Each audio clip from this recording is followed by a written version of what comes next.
Continuing on, our third drawing,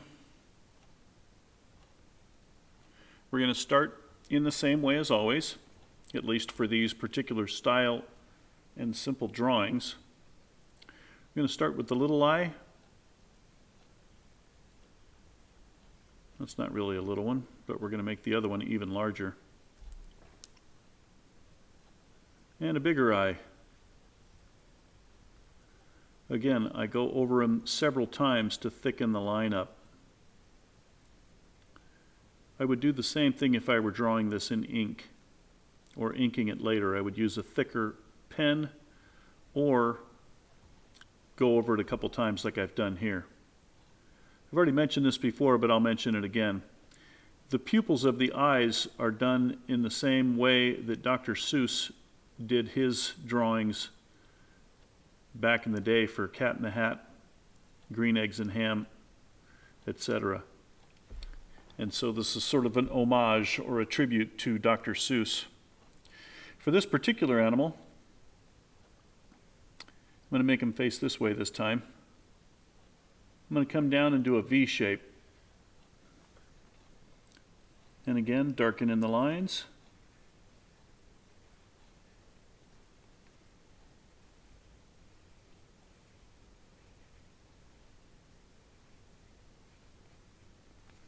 For this one, I'm going to come around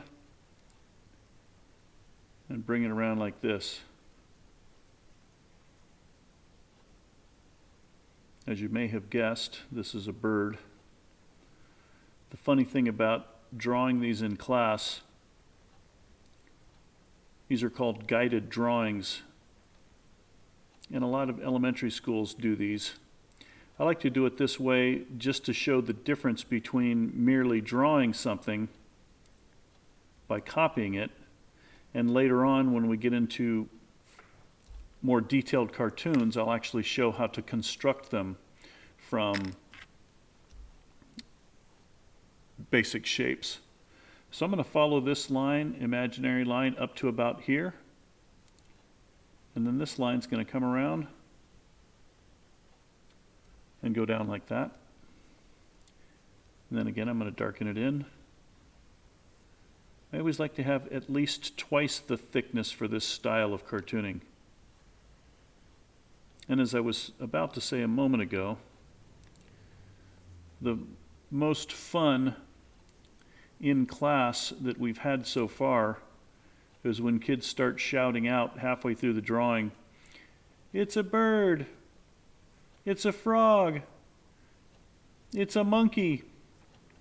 Most of the time they're wrong, but in this case they were as soon as we drew the beak, that it was in fact a bird. I'm going to draw a line here for the beak.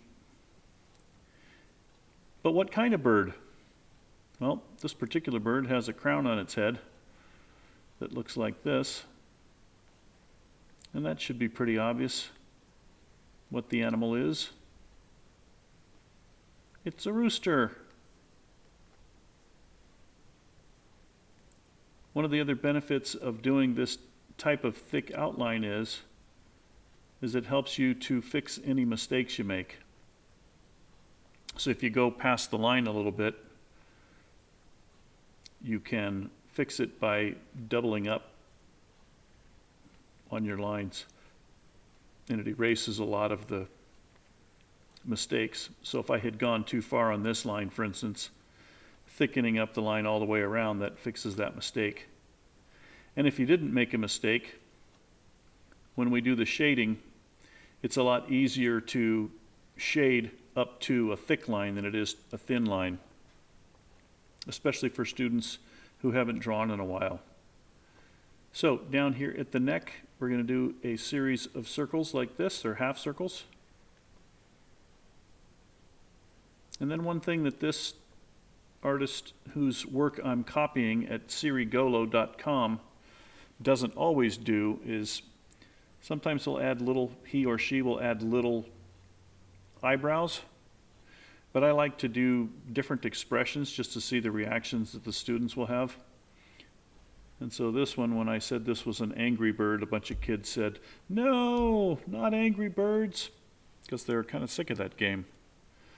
So once again, I'm going to darken this in by turning my pencil on its side, adding tone to the top of its head, also down here. And then I'm going to do a slightly lighter tone in this area. This gives it some variety, makes it a little more interesting.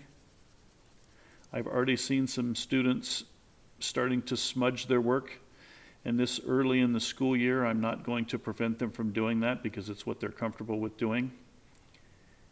And again, these are all just warm-up drawings, so I'm not going to downgrade them per se. In fact, I've asked them or suggested to them that if they want to embellish their drawings, they certainly may, because embellishing is one of our vocabulary words.